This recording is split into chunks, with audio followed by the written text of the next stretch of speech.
Ganyan din kami aso, ma'am. Tatapang talaga yan pag maliliit. Pero pag ano yan, mabait yan. Mabait yan, no? Pag bagong ano, naamoy niya yung aso namin siguro. Kaya ganyan.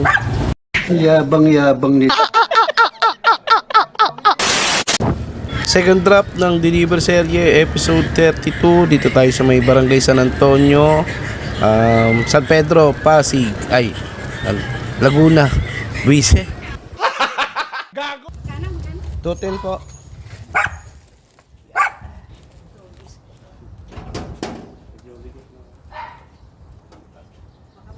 Dahil sa sobrang ingay ng aso, hindi masyadong narinig yung audio natin doon na nag-usap kami ni ma'am. Walang kwentang vlog to.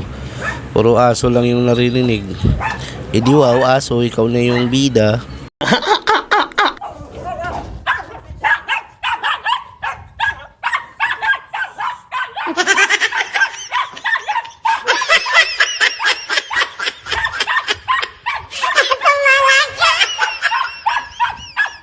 Kahit maliit yan takot tayo dyan sa aso na yan makagat tayo dyan, yari tayo dyan, injection tayo dyan ng ilang injection yan, mas mahal pa naman ang injection.